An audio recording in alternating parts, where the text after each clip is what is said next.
Good morning. এমরয় channel আবারও তোমাদের সামনে প্রতিদিনের মতো একটি অত্যন্ত গুরুত্বপূর্ণ বিষয় নিয়ে আলোচনা করবে। তা হলো ভারতের নেতৃত্বস্থানীয় কিছু ব্যক্তিবর্গ যারা ভারতের স্বাধীনতা আন্দোলনে বিশেষভাবে অংশগ্রহণ করেছিল এবং ভারতের স্বাধীনতা আন্দোলনে যাদের অবদান অনস্বীকার্য। এবং এর সঙ্গে আমরা আরেকটি যে বিষয়ে আজকে জানব তা হলো ভারতের স্বাধীনতা আন্দোলনে ভারতের বিভিন্ন শহীদদের নাম এবং তাদের অবদান।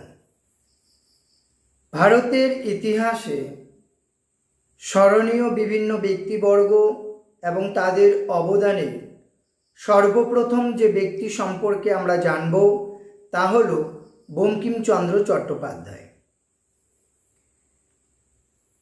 আনন্দমঠ উপন্যাস, দুর্গেশ নন্দিনী, কপালকুণ্ডলা, দেবী চৌধুরানী এগুলো সবই বঙ্কিমচন্দ্র চট্টোপাধ্যায়ের রচনা।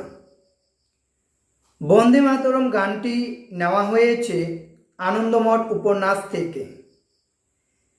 এই বন্দে মাতরম গানটি গাওয়া হয় কলকাতা অধিবেশনে, সালটা হলো 1896। নেক্সট, রাজা রামমোহন রায়। ব্রহ্ম সমাজ, আত্মীয় সভা, পাশ্চাত্য শিক্ষার জনক এবং সতীদাহ এগুলো সবই রাজা রামমোহন রায়ের অবদান। রবীন্দ্রনাথ ঠাকুর এর জনগণ মন অধিনায়ক যে সঙ্গীত ভারতের, তার রচনাকার হলেন রবীন্দ্রনাথ ঠাকুর।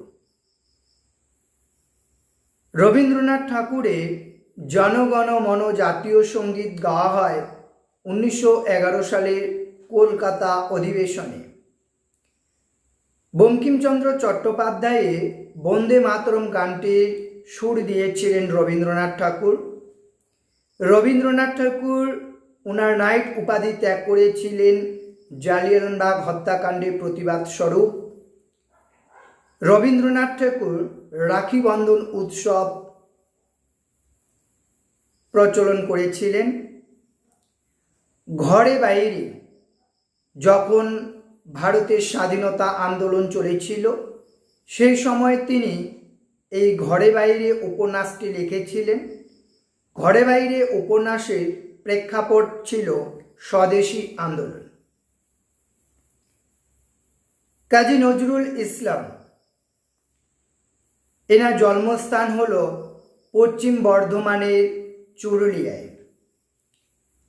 তিনি একজন বিদ্রোহী কবি নামে পরিচিত।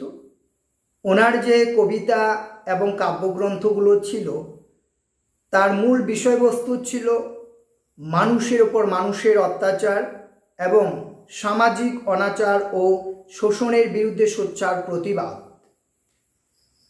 কাজী নজরুল ইসলামের কবিতাগুলো হলো প্রলয়, উল্লাস, বিদ্রোহী ইত্যাদি, এবং ওনার উপন্যাসগুলি হলো অগ্নিবীণা, বিষের বাসী। এক্ষেত্রে তোমাদের একটি পয়েন্টস অত্যন্ত গুরুত্বপূর্ণ সহকারে পড়তে হবে, তা হলো সারে জাহাঁ সে আচ্ছা।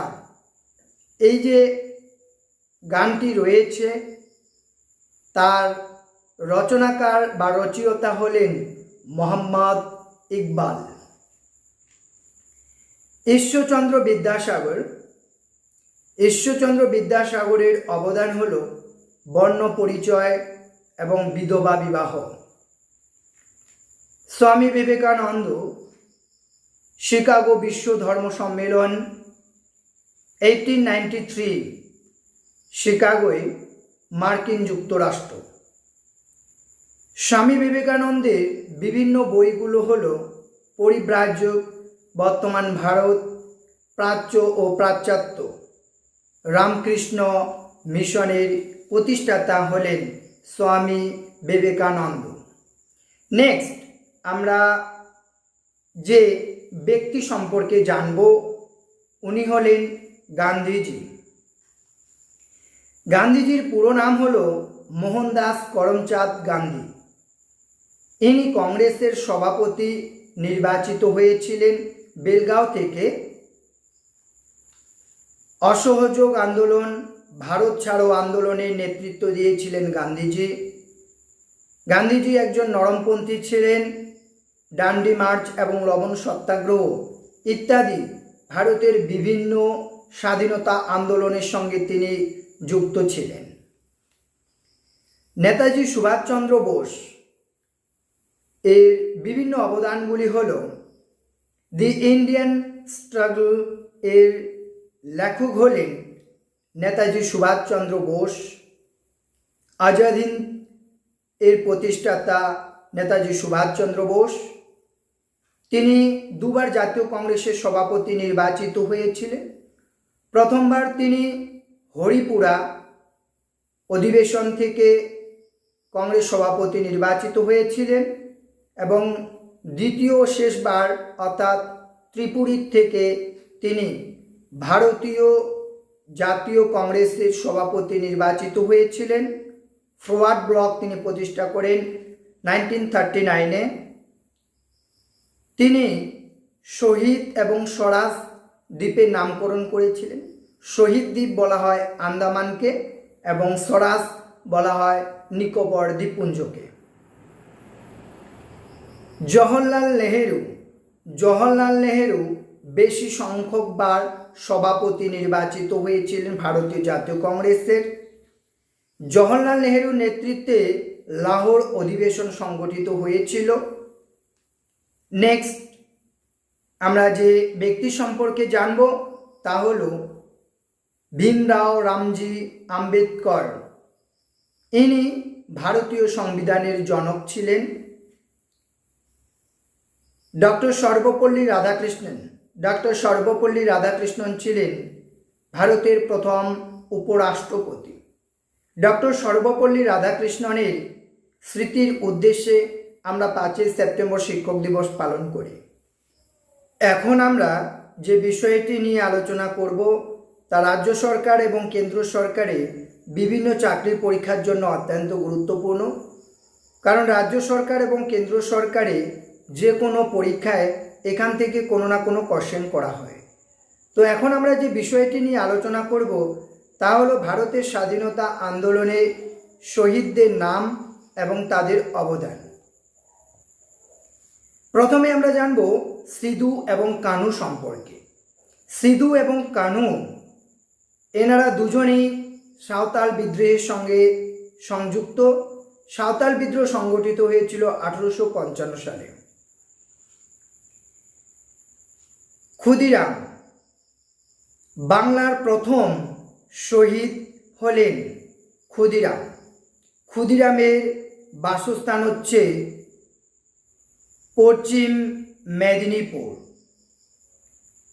ক্ষুদিরাম কিংসফোর্ডকে হত্যা করতে গিয়ে মিস কেনেডি এবং মিসেস কেনেডি এনাদের দুজনকেই হত্যা করেন এবং সেখানে ধরা পড়েন।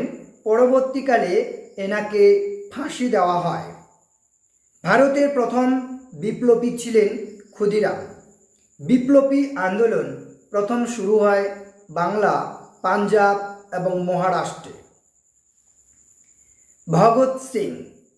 ভগৎ সিং যে আন্দোলনের সঙ্গে বা যে ষড়যন্ত্রের সঙ্গে যুক্ত ছিলেন তা হলো লাহোর ষড়যন্ত্র। লাহোর ষড়যন্ত্র দিল্লি ষড়যন্ত্র নামেও পরিচিত।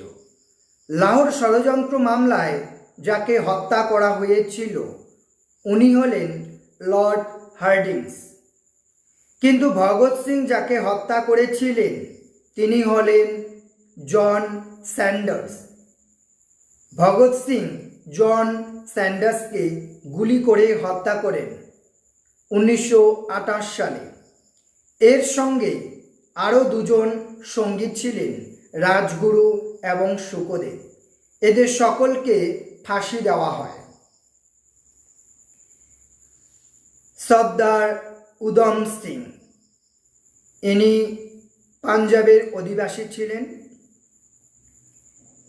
জালিয়ানবাগ হত্যাকাণ্ডের প্রতিবাদ স্বরূপ উধম সিং দীর্ঘ 21 বছর পরে মাইকেল এবং ডায়ারকে গুলি করে হত্যা করে। এক্ষেত্রে তোমাদের মনে রাখতে হবে জালিয়ানওয়ালাবাগ হত্যাকাণ্ড ঘটেছিল 1919, ঠিক তার 21 বছর পরে সর্দার উধম সিং মাইকেল এবং ডায়ারকে গুলি করে হত্যা করেন। তারপরে আমরা জানব মাস্টারদা সম্পর্কে। মাস্টারদা প্রথম জীবনে ছিলেন একজন শিক্ষক। ইনি চট্টগ্রাম অস্ত্রাগার লুণ্ঠনের সঙ্গে সংযুক্ত ছিলেন। সালটা হলো 1930। এরপরে যাদের সম্পর্কে আমরা জানব এনারা হলেন বিনয়, বাদল এবং দীনেশ। এনারা তিনজনেই নেতাজি সুভাষচন্দ্র বোসের বেঙ্গল ভলেন্টিয়ার্সে যোগদান করেন। বিনয়, বাদল, দীনেশ রাইটার্স বিল্ডিং অভিযান করেছিলেন। ইউরোপীয় পোশাক পরে ইন্সপেক্টর জেনারেল অফ প্রিসন্স অত্যাচারী কর্নেল NS সিমসনকে গুলি করে হত্যা করেন 1930-তে। ঘটনাস্থলে বাদল আত্মহত্যা করে এবং বিনয় ও দীনেশ নিজেদেরকে গুলি করে। হাসপাতালে বিনয়ের মৃত্যু হলেও দীনেশের পরবর্তীকালে ফাঁসি হয়। এরপরে যার সম্পর্কে আমরা জানব তিনি হলেন ভারতীয় স্বাধীনতা আন্দোলনের প্রথম শহীদ মঙ্গল পাণ্ডে। এনার বাসস্থান হলো ইউপি। এক্ষেত্রে তোমাদের আরেকটি পয়েন্টস মনে রাখতে হবে, তা হলো ভারতের স্বাধীনতা আন্দোলনে প্রথম শহীদ মহিলা প্রীতিলতা ওয়াদেদার। মঙ্গল পাণ্ডে যে বিদ্রোহের সঙ্গে সংযুক্ত তা হলো মহাবিদ্রোহ বা সিপাহী বিদ্রোহ 1857। এই বিদ্রোহের প্রেক্ষাপট ছিল এনফিল্ড রাইফেল। এই এনফিল্ড রাইফেলকে মহাবিদ্রোহ বা সিপাহী বিদ্রোহের প্রত্যক্ষ কারণ হিসাবে চিহ্নিত করা হয়। এনফিল্ড রাইফেল কি ছিল? এনফিল্ড রাইফেল ছিল গরু ও শুয়োরের চর্বি মিশ্রিত কার্তুজ, যে কার্তুজ মুখে বা দাঁতে কেটে সেটাকে ব্যবহার করতে হতো। মঙ্গল পাণ্ডে প্রথম এই সিপাহী বিদ্রোহের শহীদ ছিলেন এবং সিপাহী বিদ্রোহকে ভারতের স্বাধীনতা আন্দোলনের প্রথম বিদ্রোহ হিসাবে পরিগণিত করা হয়। নেক্সট আমরা যার সম্পর্কে জানব তা হলো মদনলাল ধিংরা। মদনলাল ধিংরা বিদেশে প্রথম এনাকে ফাঁসি দেওয়া হয়, অর্থাৎ প্রথম ভারতীয় ব্যক্তি যাকে বিদেশে ফাঁসি দেওয়া হয় তা হলো মদনলাল ধিংরা। ইনি ব্রিটিশ উইলিয়াম হার্ট কার্জন উইলিকে হত্যা করেছিলেন। কার্জন উইলি কে ছিলেন? কার্জন উইলি ছিলেন ভারতে নিযুক্ত একজন গোয়েন্দা সংস্থার অফিসার। মদনলাল ধিংরার ফাঁসি হয় প্যান্টনভিল কারাগারে 1909। কার্জন 1909 সালে 1 জুলাই সন্ধ্যায় ইম্পেরিয়াল ইনস্টিটিউটে একটি অনুষ্ঠান অনুষ্ঠিত হয়েছিল, যে অনুষ্ঠানের নাম অ্যাট হোম অনুষ্ঠান। এই অনুষ্ঠান থেকে তিনি যখন বাইরে বেরিয়ে আসছিলেন, মদনলাল ধিংরা তাকে 5 রাউন্ড গুলি করে, কিন্তু দুর্ভাগ্যবশত 4 রাউন্ড গুলি তাকে লাগে এবং 1 রাউন্ড গুলি ব্যর্থ হয়। কার্জন উইলিকে যখন 4টি গুলি লেগেছিল তখন তাকে রক্ষা করার জন্য একজন পার্সি ডাক্তার হেল্প করতে এসেছিল। যখন এই হেল্প করতে এসেছিল মদনলাল ধিংরা আবার দু রাউন্ড গুলি ছোড়ে, যার ফলে ঘটনাস্থলে কার্জন উইলি সহ ডাক্তার মারা যায় এবং মদনলাল ধিংরা সেখানেই ধরা পড়েন এবং পরবর্তীকালে এনাকে ফাঁসি দেওয়া হয়। যদি তোমরা এই রকম বিষয়ে বিভিন্ন ক্লাস পেতে চাও তাহলে আমার এই চ্যানেলটিকে সাবস্ক্রাইব, লাইক, শেয়ার করে দেবে এবং তোমরা তোমাদের প্রিপারেশন এমরয় চ্যানেলের মাধ্যমে নিলে অবশ্যই এই চ্যানেলটিকে সাবস্ক্রাইব করতে হবে। সকলে ভালো থাকবেন, সুস্থ থাকবেন।